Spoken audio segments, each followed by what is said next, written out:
ಹೇಯ್ stop. ಒಬ್ಬ Indian paranormal activity investigator ಬಾತ್ರೂಮ್ಗೆ ಅಂತ ಬೆಳಗ್ಗೆ ಸ್ನಾನಕ್ಕೆ ಹೋಗ್ತಾರೆ, ಮತ್ತೆ ಅವ್ರು ವಾಪಸ್ ಬರೋದೇ ಇಲ್ಲ. ವಾಪಸ್ ಹೋಗಿ ನೋಡಿದಾಗ ಸಿಗೋದು ಹೆಣವಾಗಿ.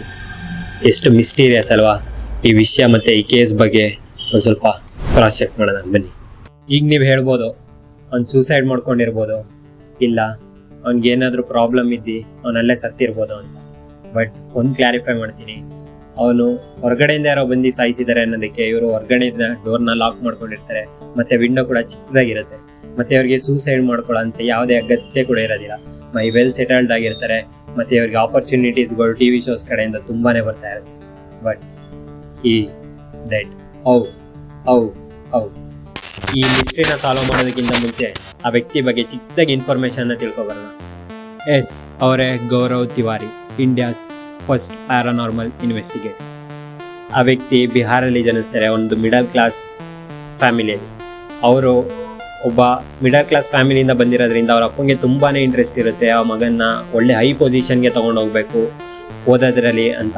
ಅದರಿಂದ ಫ್ಲೋರಿಡಾಗೆ ಕಳಿಸ್ತಾರೆ ಪೈಲಟ್ ಮಾಡಬೇಕು ಅಂತ, ಆ ಕೋರ್ಸ್ನ ಕಂಪ್ಲೀಟ್ ಮಾಡಲಿ ಅಂತ. ಆದರೆ ಇವ್ರು ಅಲ್ಲಿಗೆ ಹೋಗ್ತಾರೆ. ಅಲ್ಲಿಗೆ ಹೋಗಿದ್ದಾಗ ನಡೆಯೋದೇ ಬೇರೆ. ಅಲ್ಲಿ ಅವ್ರಿರೋಂಥ ರೂಮ್ನಲ್ಲಿ ಪ್ಯಾರಾನಾರ್ಮಲ್ ಆ್ಯಕ್ಟಿವಿಟೀಸ್ಗಳು ಜಾಸ್ತಿ ಆಗ್ತಾ ಇರುತ್ತೆ. ಅವರು ದೇವರು ಏನು ನಂಬದೇ ಇರೋ ಅಂಥವರು ಅಲ್ಲಿ ರಿಯಲ್ ಆಗಿ ಎಕ್ಸ್ಪೀರಿಯನ್ಸ್ನ ಮಾಡ್ತಾರೆ ಪ್ಯಾರಾನಾರ್ಮಲ್ ಆ್ಯಕ್ಟಿವಿಟಿನ. ದೆನ್ ಅದೇನೋ ಗೊತ್ತಿಲ್ಲ, ಇವ್ರಿಗೆ ಪ್ಯಾರಾನಾರ್ಮಲ್ ಇನ್ವೆಸ್ಟಿಗೇಷನ್ ಮೇಲೆ ತುಂಬಾ ಆಸಕ್ತಿ ಬರುತ್ತೆ.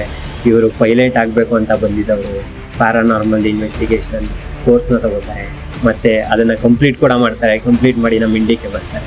ಇಂಡಿಯಾಕ್ಕೆ ಬಂದು ಒಂದು ಆರ್ಗನೈಸೇಷನ್ನ ಸ್ಟಾರ್ಟ್ ಮಾಡ್ತಾರೆ, that's called on IPS, Indian paranormal society.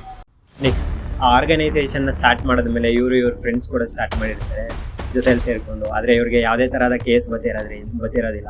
ಆದ್ದರಿಂದ ಇವರು ತುಂಬಾ ಮುಂಕಾಗಿರ್ತಾರೆ, ಮತ್ತು ಇವ್ರ ಬಿಸ್ನೆಸ್ ಕೂಡ ಲೋ ಆಗಿರುತ್ತೆ. ಆಗ ಇವರು ನ್ಯೂಸ್ ಪೇಪರ್ಸ್ಗಳನ್ನ ಓದ್ತಾ ಇರಬೇಕಾದ್ರೆ ಅಲ್ಲೊಂದು ನ್ಯೂಸ್ನ ನೋಡ್ತಾರೆ. ಒಬ್ಬ ಪ್ಯಾರಾನಾರ್ಮಲ್ ಆ್ಯಕ್ಟಿವಿಟಿಗೆ ಒಳಗಾಗಿ ತುಂಬಾ ಏಟ್ನ ತಿಂದಿರ್ತಾನೆ. ಆಗ ಇವರು ಈ ಕೇಸ್ನ ನೋಡಿ ಇಂಟ್ರೆಸ್ಟೆಡ್ ಆಗಿ ಅದು ಎಲ್ಲಿ ನಡೆದಿರುತ್ತೆ ಅಂತ ತಿಳ್ಕೊಂಡು ಆ ಹಾಸ್ಟೆಲಿಗೆ ಹೋಗ್ತಾರೆ. ಆ ಹಾಸ್ಟೆಲ್ ಅಂತ ಅಲ್ಲಿಗೆ ಹೋಗಿ ಫೀಲ್ ಮಾಡ್ತಾರೆ. ಆ ವಾರ್ಡನ್ ಆಲ್ರೆಡಿ ಅವ್ರಿಗೆ ಮುನ್ಸೂಚನೆ ಕೊಟ್ಟಿರ್ತಾರೆ, ಇಲ್ಲಿ ಪ್ಯಾರಾನಾರ್ಮಲ್ ಆ್ಯಕ್ಟಿವಿಟೀಸ್ಗಳು ಜಾಸ್ತಿ ನಡೆಯುತ್ತೆ. ಆದರೆ ಅದನ್ನು ಮೀರಿ ಹೋಗ್ತಾರೆ, ಎಕ್ಸ್ಪೀರಿಯನ್ಸ್ ಮಾಡ್ತಾರೆ ಪ್ಯಾರಾನಾರ್ಮಲ್ ಆ್ಯಕ್ಟಿವಿಟಿ ನಡೀತಿದೆ ಅಂತ. ನೆಕ್ಸ್ಟ್ ಅಲ್ಲಿ ಪ್ಯಾರಾನಾರ್ಮಲ್ ಆ್ಯಕ್ಟಿವಿಟಿಗೆ ಒಳಗಾದಂಥ ಹುಡುಗನ ಜೊತೆ ಮಾತಾಡಬೇಕು ಅಂತ ಅವ್ನ ಡೀಟೇಲ್ಸ್ನ ಕಲೆಕ್ಟ್ ಮಾಡಿ ಅವ್ರು ಇದ್ದಂಥ ಆಸ್ಪತ್ರೆಗೆ ಹೋಗ್ತಾನೆ. ಹೋಗಿ ಕೇಳ್ತಾರೆ. ಆಗ ಹುಡುಗ ಹೇಳೋದಿಷ್ಟೇ, ನಾನು ನನ್ನ ಗರ್ಲ್ ಫ್ರೆಂಡ್ ಜೊತೆ ವಿಡಿಯೋ ಕಾಲ್ನಲ್ಲಿ ಮಾತಾಡ್ತಾ ಇದ್ದೆ. ಆಗ ಒಂದು ಮಿಸ್ಟೀರಿಯಸ್ ಆಗಿ ಒಂದು ಶಕ್ತಿ ಬಂದು ನಾನು ಕೂತಿದ್ದಂಥ ಟೇಬಲಿಗೆ ತಲೆನ ಹೊಡೆಸ್ತು.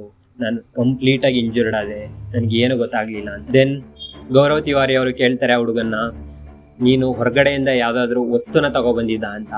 ಆಗ ಹುಡುಗ ಹೇಳ್ತಾನೆ, ಹೌದು, ನಾನು ರನ್ನಿಂಗ್ಗೆ ಹೋಗಿದ್ದೆ ನನ್ನ ಗರ್ಲ್ ಫ್ರೆಂಡ್ ಸಹನಾ ಜೊತೆ. ಆಗ ಒಂದು ಗಿಡನ ನೋಡಿದ್ವಿ ನಾವು, ಅದು ತುಂಬ ನಮ್ಗೆ ಇಷ್ಟ ಆಗಿತ್ತು, ಅದನ್ನು ತಗೊಬಂದು ಇಟ್ಕೊಂಡಿದ್ವಿ ಅಂತ ಹೇಳ್ತಾರೆ. ಆಗ ಗೌರವ್ ತಿವಾರಿ ಅವರು ಸಡನ್ಲಿ ಅಲ್ಲಿ ಮತ್ತೆ ಹಾಸ್ಟೆಲ್ಗೆ ಹೋಗ್ಬಿಟ್ಟು ಆ ಗಿಡದ ಹತ್ರ EMF ಮೀಟರ್ನ ಹಿಡಿದು ಚೆಕ್ ಮಾಡ್ತಾರೆ. ಅದು ತುಂಬಾ ಹೈ ತೋರಿಸ್ತಾ ಇರುತ್ತೆ, ಮತ್ತು ಅಲಾರಮ್ ಕೂಡ ಹೊಡ್ಕೊತಾರೆ.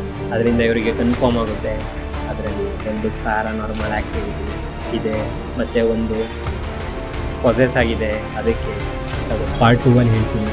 ಮತ್ತು ಇದಕ್ಕೂ ಅವ್ರು ಸತ್ತಿದ್ದಕ್ಕೆ ತುಂಬ ಹತ್ತಿರದ ಕನೆಕ್ಷನ್ ಇದೆ, ನೆನ್ಪಿಟ್ಕೊಂಡಿರಿ. ಇದನ್ನು ಪಾರ್ಟ್ 2 ಅಲ್ಲಿ ಕಂಟಿನ್ಯೂ ಮಾಡ್ತೀನಿ.